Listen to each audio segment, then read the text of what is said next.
to the Trailer Island podcast. It's another Wednesday, and as always, it's me, Alex. That's true.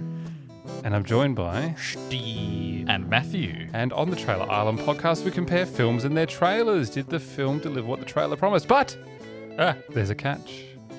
This week, there's a catch. Yes. Oh, there is? Yes. Because it's a TV show. Yeah. This is our first TV show, I think, since The Mandalorian.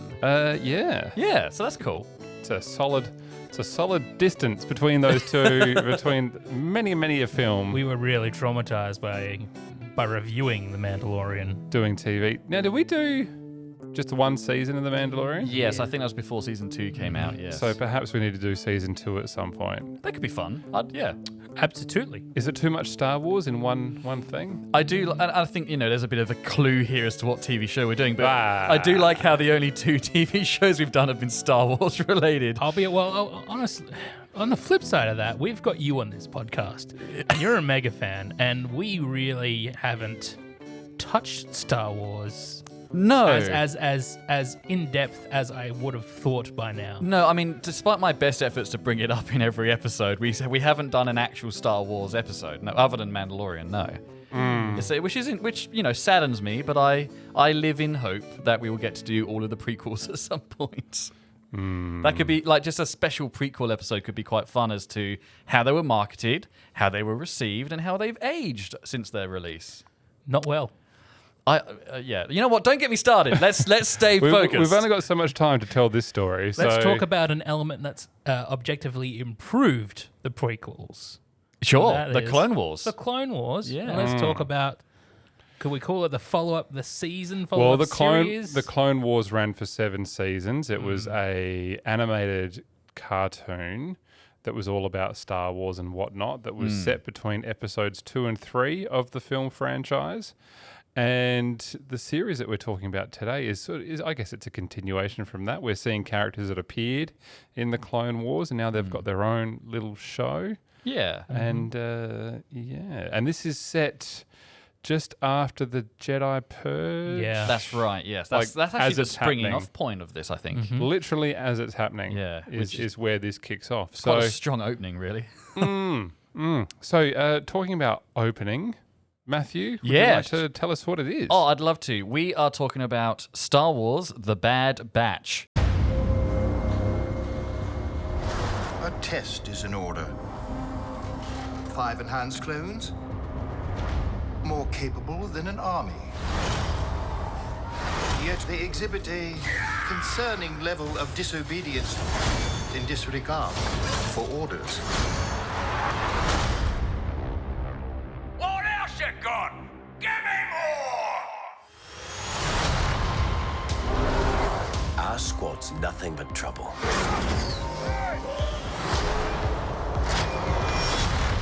But we get the job done.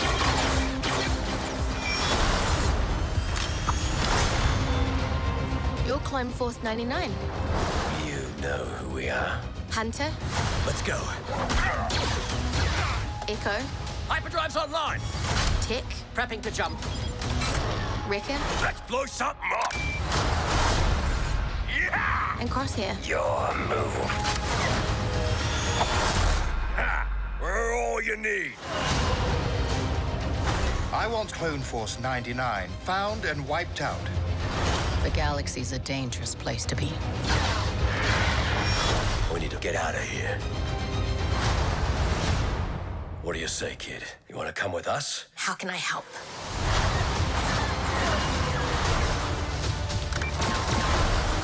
The Clone Wars have ended. You can either adapt and survive, or die with the past. The decision is yours. We do what we do.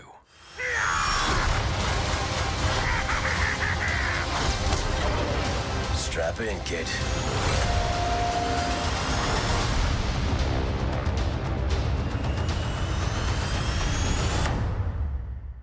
Well, I think, if I may, just straight off the bat, before we even get into the premise of the show, I would like to say that the most fascinating thing I find about that trailer is the complete detachment from John Williams.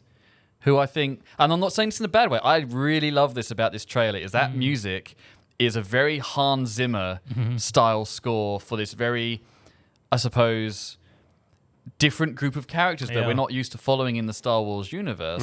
And not once in that trailer is there the Star Wars theme or any, as far as I can tell from listening to it, any Star Wars motifs or anything. It's a completely new sound that they've brought to this trailer. And I think it's a really, really good trailer. Which is a contrast to the series itself, because the series actually utilizes a lot of those sort of motifs that were built in the Clone Wars. That's and they're very right. John Williams-esque, and not composed by him, but they're definitely sort of inspired by his score. That's right. But at the same time, I think when the Clone Wars ended in Season 7, they started playing around with this different tone of music, these kind of more Hans Zimmer kind of synthesizer, drone kind of atmospheric stuff. And this show has definitely taken that a step further. And I think that's actually quite interesting. And they, I remember when the Clone Wars first came out, the animated series, it got a lot of flack for its animation style and its look. And in those first few seasons, it does look a bit drab, particularly when you go back. But now, that grew over those seasons. But now, the Bad Batch, this looks cinematic. I mean, I thought Season 7 of the Clone Wars looked excellent, but It did, But yeah. in the meantime, they've dialed it up further. And so when you're watching the first episode of this, it's the detail and backgrounds, just the texture on faces, it's astounding. I will admit, this is possibly one of the most gorgeous-looking Star Wars scenery or just eye candy I think we've had in a very long time. And again, Season 7 of Clone Wars looked amazing, and I agree. I mean, we go to Camino in this, and the water just looks fantastic. It's just it's so nice. It's so good. And this is, what was I trying to say? Should we get to the premise? Is that what you were trying to get to? Yeah, why not? Yeah. I feel like that wasn't what you were going to say. No, it wasn't. It wasn't. I've completely forgotten where I was going. But it might come back to me later. Yeah, sorry. Premise. Go premise. Okay, premise. So, actually, I'm the worst person to do this because I'm going to do like the whole 9 movies. And Steve, you do it. Yeah. I'm going to dip back into the Clone Wars just a little bit, but it does sort of pick up where the Clone Wars left off in that the Bad Batch starts. The very first episode is the fallout from Order 66. You get to see some clone troopers right in the middle of it. You get to see the Bad Batch right in the middle of it. And what happens after the Empire is established. Yep, so that just for those who aren't maybe well-versed in the Star Wars timeline, the Republic ceases to exist, and the Emperor takes control, and we see that control from the point of view of soldiers who are on an active battleground, and the change of command and everything that comes through there. And it's really it's a story of soldiers coming to terms with a new leadership and trying to figure out where their real allegiance does lie. Does it lie between the brothers, the clones themselves, or does it lie with the Empire itself, or does it lie with something larger? And the first season of this is them coming to terms with this.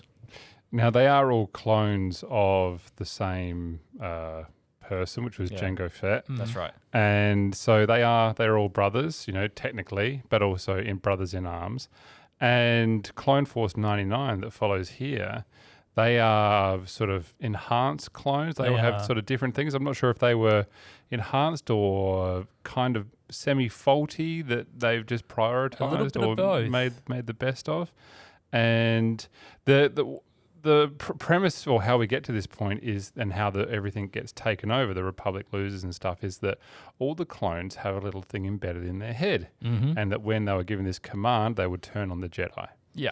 And some clones, this didn't activate with, and most of the group of 99, they're defective enough that it didn't affect them as such. Yeah, that's right. For the most part. And as a result, we get that wonderful moment in that first episode of them looking around going, well, why are they doing this? This is wrong. Yeah. But also going, well, we are, the Empire is still technically in charge of us. We should follow the orders. But even if we think they're morally wrong. And that is where a lot of the conflict comes from this, is that they are fighting against this idea of what is good and bad. Yes. And floating the line between that, which creates a lot of tension within the group itself. But of course, those that would oppose them too.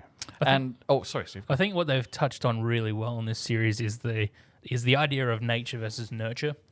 And the whole nature versus nurture thing is brought in with the chips in their head. You know, they're obviously bred to take commands, take this command.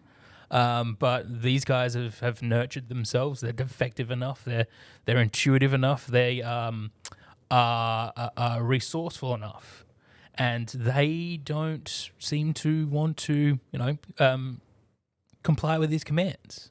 And so it focuses on that, and then it starts to focus on it in a different way as well, with the character of Omega, who is also a clone, the first female clone of Jango Fett, who ages at a normal rate, unlike the rest of the clones, and comes along on the ride with the Bad Batch. Yeah. Now, I think at this point, I, being a self-professed Star Wars lover, have to raise a massive issue I have with this show. Go for it.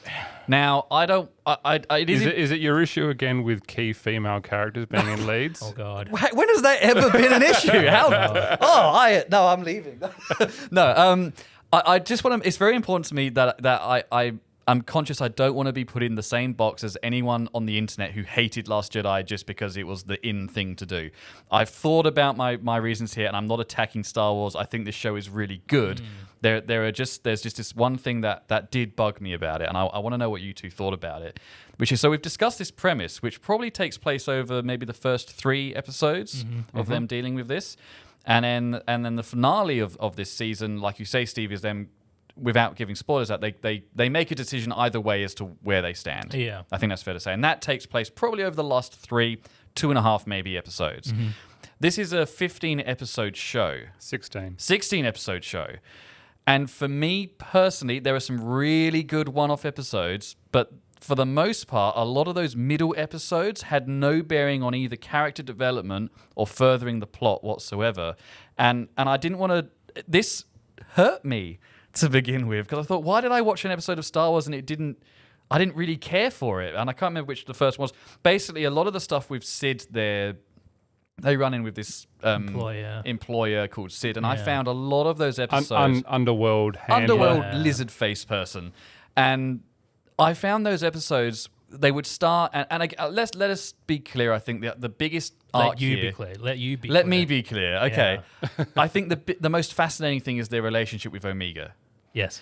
And I found that those episodes with Sid, they would start the episode where you could go, okay, cool, they're warming up to her and she's warming up to them, and then Sid would give them an assignment. They'd go on the assignment and then they'd come back, and I felt that they weren't either any closer or hadn't learned anything. It was purely just filler, because those first 3 episodes are so dramatic with Order 66 happening, and the finale of the show is really good, and they were building up to that.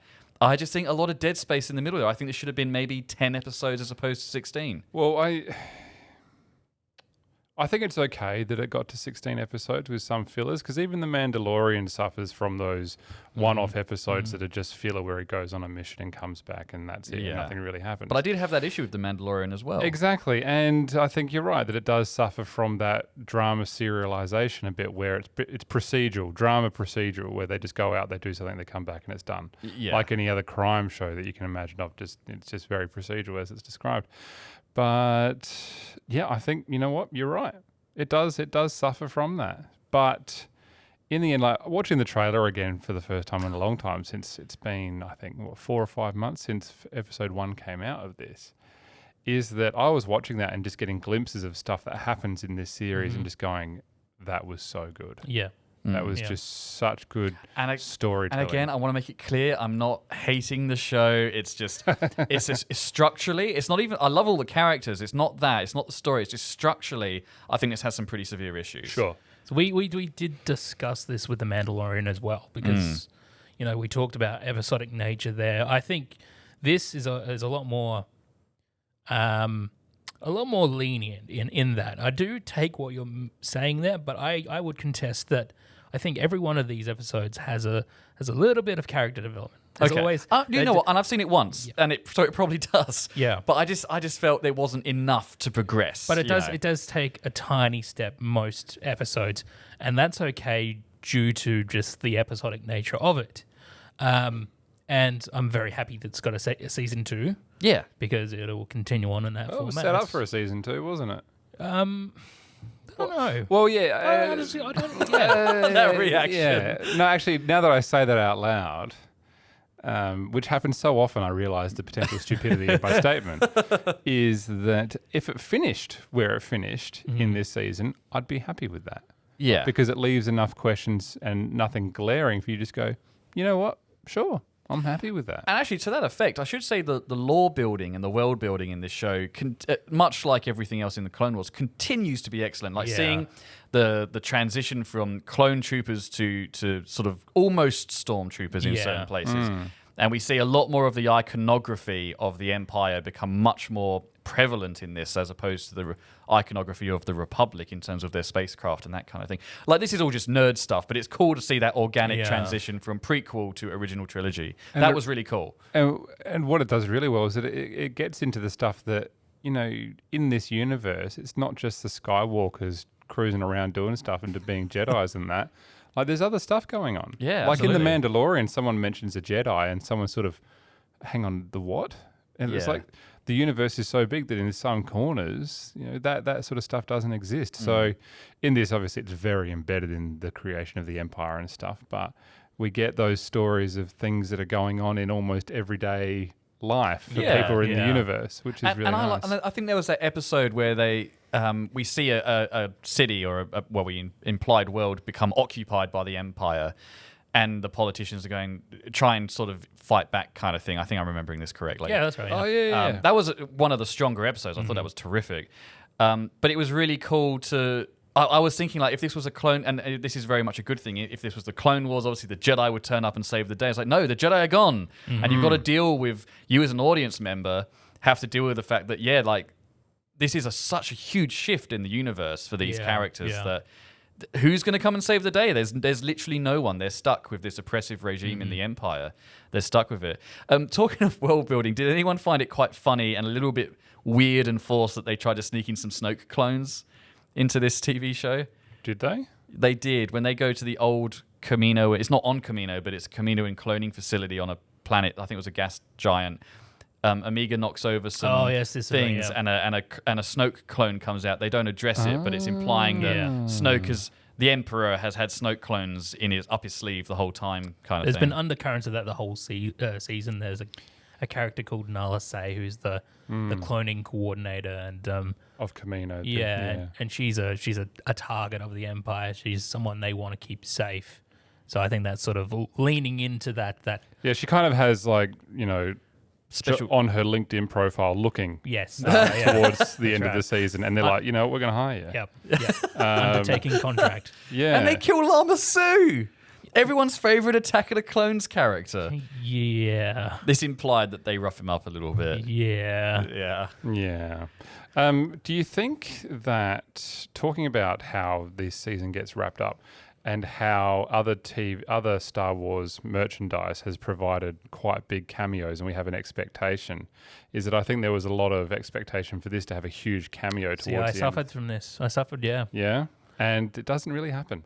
No. I would agree. But what it does do is that it does have lots of smaller It does. cameos, which are awesome. I loved Cad Bane. Yep. That was great. Getting Chopper. Chopper, yes, Chopper. I forgot about Chopper, yes. Harrison Dula makes an appearance. I mean, Are we spoiling by saying who rocks up in this? I don't know. I do like the idea that someone's listening to this who isn't a Star Wars fan or hasn't seen Rebels and Clone Wars has no idea what we're talking about at the moment. Yeah. Well, but Steve, you're saying you suffer from that. Like, you had an expectation of a cameo, I because we talk about the end of The Mandalorian season 2, which we won't spoil for anyone who hasn't seen it, but there is a huge cameo at the end of that. And there's obviously a huge sort of lore dump at the end of the first season as well. And I think so the way these last two episodes are structured, it's a two-parter. And I'm thinking, they've split it up in two because there's going to be this big reveal in the second part. And that really doesn't happen. It's just more of we're telling a two-parted story because we want to tell a nice cohesive story. Yeah. And as a Star Wars fan, I'm going, all right, what's going to happen? Is Vader going to turn up at the end? Yeah, Well, I was he doesn't. genuinely concerned because they'd built so much about you know, there isn't that force majeure at the end. Like, there isn't something to come and save them. Like, I was genuinely like, they're going to kill them off. Yeah. I didn't know that they were going to do a season 2 when I watched that finale. And I thought, oh, okay, so they're really going to do just like one season and they all die at the end and like do a Rogue One kind of thing. But no, is that a spoiler that they don't all die? I mean, I definitely thought that death was going to play a part in that 2-part finale. Well, I think all we can say is that they don't all die. yeah. And Okay. I thought that it was being built up to be something like that. Mm-hmm. And like I said, it just wraps up as a cohesive story, and that's fine. Yeah. But as a fan, I'm starting to, like, I've got to stop doing this is a bad habit for Star Wars fans everywhere. It is to place hype on something that hasn't been released yet. Okay. Yeah. You can't expect the world out of season 3 finale of The Mandalorian. Is not going to turn up in that again. Okay. You need to start measuring your expectations, and that's what I need to start doing as well. He just ruined the Even though I avoid that in my statement about The Mandalorian. But I did like in season 2, seeing as we're talking about it. No, look, I just had a thought. We were talking about The Mandalorian season 1 when we did that in our second episode about how Baby Yoda is such a massive part of that first season. And he doesn't turn up in any of the sequel films. Well, we know that Omega doesn't turn up in Star Wars post, Rogue One or Rebels. She's not in Rebels. So do you think that the writers of the show are kind of in a corner where they either have to go, okay, she goes off and lives happily ever after but never has anything to do ever with the whole rebellion and everything, or do we get to a point after 3 or so seasons where they have to kill her? Well, I think it comes back to the point that I made before, is that the universe is so big that it doesn't matter. Yeah. Because we only see so much of the rebellion. No, I know. Does she provide herself as an operative in a different part? I completely agree with you, but my issue is that she is a very likable character, and I feel like we need to know what her fate is. They are building themselves into a bit of a corner with doing all this stuff that adds into the prequels. Yeah. If introducing new characters. I mean, in the Clone Wars itself, they introduced Ahsoka, which initially was a fan-hated character. It turned into be one of the most favorite characters that's ever existed in Star Wars, and they addressed that in The Mandalorian. But that's still leading up to those original 4, 5, 6 films. That's right. Well, actually, Mandalorian's after 4, 5, 6. So it's like, well, where's she been? I just ruined it again. I think the Ahsoka thing is out of the box for Mandalorian season 2. Yeah, there's been plenty of pictures of that. Yeah, but that's fine but again, like, she doesn't appear in Force Awakens. It is after, isn't it? Yeah, but she doesn't appear in My Force bad. Awakens or Last Jedi or anything like that. So I take your meaning there, Alex. And I think there's either one or two things. I think the writers at Star Wars have gone, we honestly don't know how to deal with these sorts of characters when it comes to the original trilogy. Like, where is Chopper during the OT? Well, it doesn't really matter because, like you said, the universe is that big that not every character needs to be in OT. That's right. The original trilogy is about Luke. Yes. That's who it's about. There's so much else going on in the universe at the time. It's a universe. Yeah. We have hard enough time tracking what happens on our own planet here. You don't know what's going on with everyone. I think my best example of this, and again, like, I completely agree with both of you, is in The Lord of the Rings, during the Battle of Minas Tirith, in the book, at least, not so much in the movie, but in the book, the dwarves of Thorin's family, and I think is it Thrain? It is Thrain Ironfoot, isn't it? No. Anyway, it doesn't matter. So I can't remember the name. Please don't yell at me. Anyway, it is established in the book that the dwarves can't help the men of Minas Tirith and that because they're busy fighting a huge battle up in the Lonely Mountain. And I think we're in the same situation here where they're probably doing stuff and are busy, and that's why they don't appear on Hoth or on Endor or anything like that. Because it's not like there's just like, okay, guys, so rules of engagement, we're only allowed to have one battle at a time. Dane! It's Dane! Oh, God. Sebastian Crab. Sorry. So, people are doing their own thing and they're doing stuff. And yes, they are exploring these stories. And I think in The Bad Batch, they do a really good job of just what these core characters are off and around and doing stuff. Right now, I think they're focused on telling stories that the fans were sort of desperate to see And they did start with the mythic Clone Wars, and you did get 7 seasons of that, and that's been completely fleshed out now.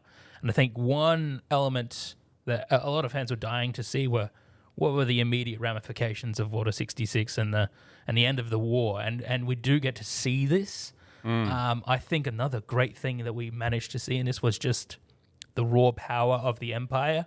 Yeah, and sans its heyday. Darth Vader. Yep.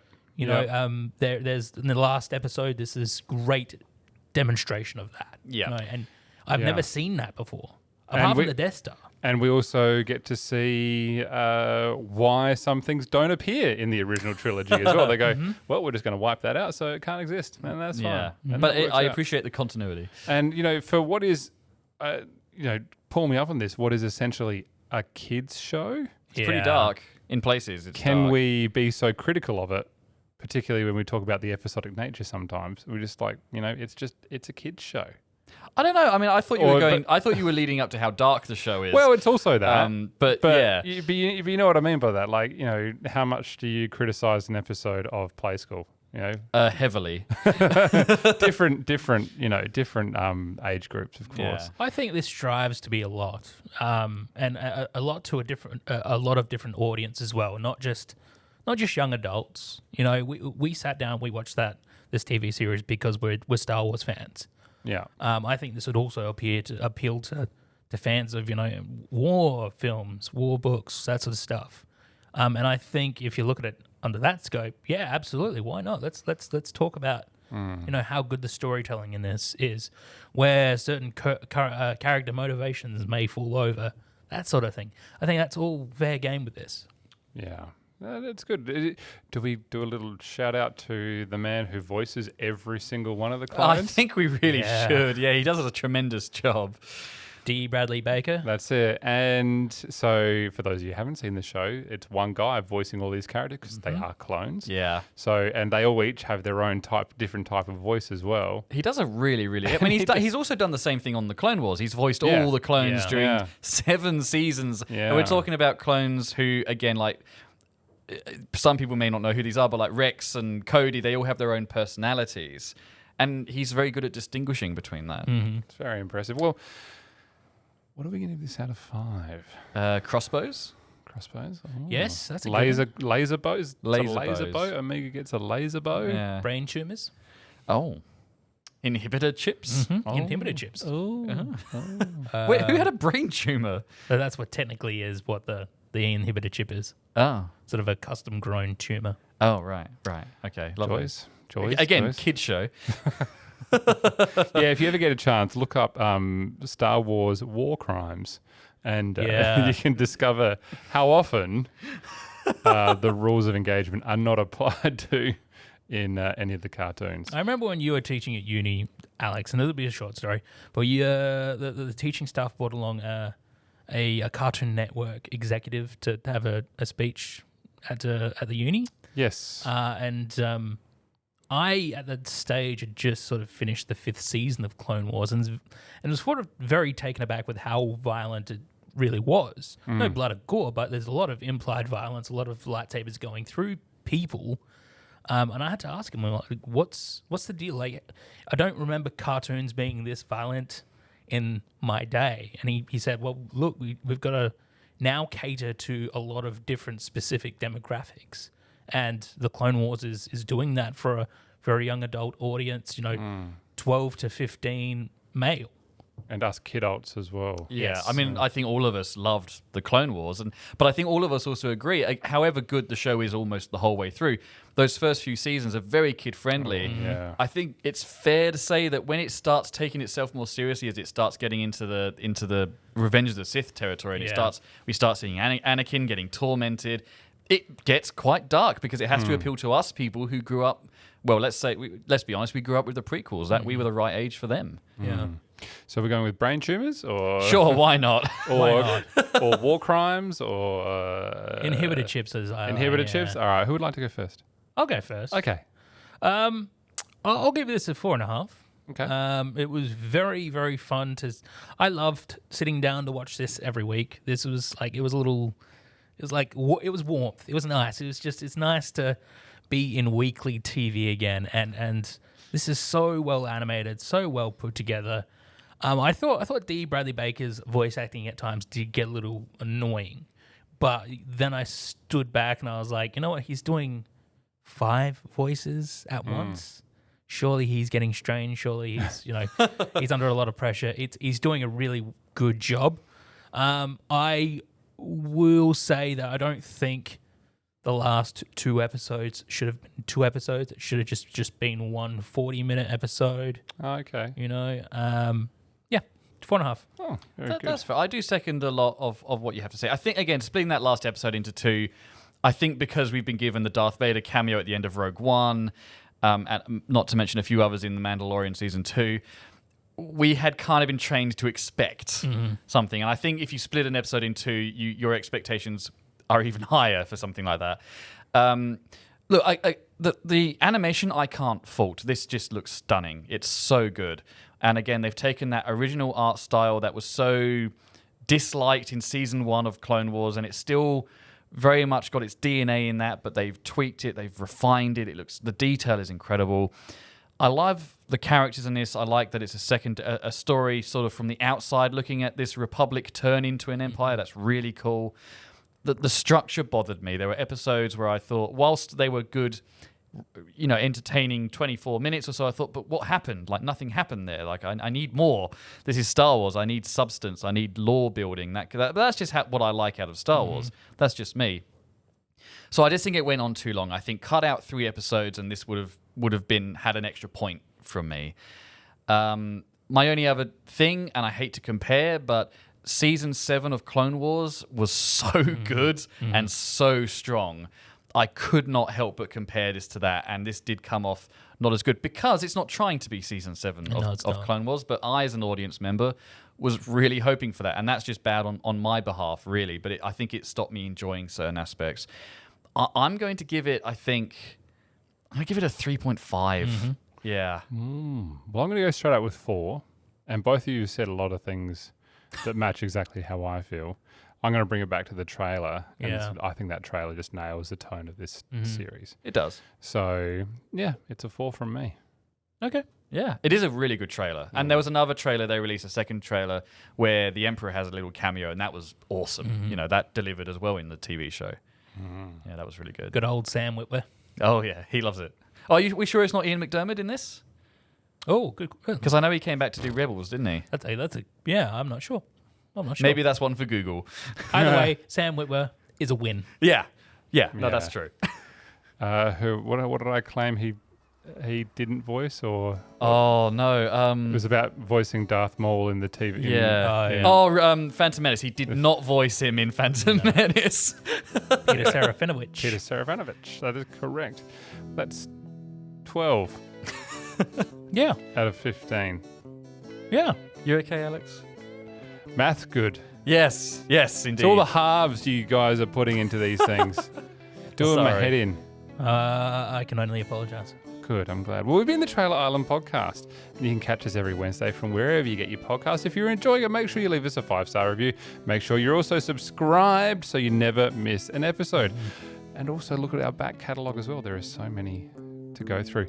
Make sure you tell your friends too that we exist. Send us a hologram. Yeah. At contact@trailerisland.com.au or via the Facebook page or via the Twitter or via the Instagram. However you feel. It's good. Yeah, absolutely. Yeah. All of the social media, please. Please. Well, that was The Bad Batch. And every week I was joined by, as we are every week, I was joined by Matthew. CT5T3V3. Did you just look up your name of Steve in that? No, that's my clone designation. Ah, okay. And I've been Alex. Good night, everybody. Can I say may the force be with you? Yes. May the force be with you. This is a Narrative Network podcast.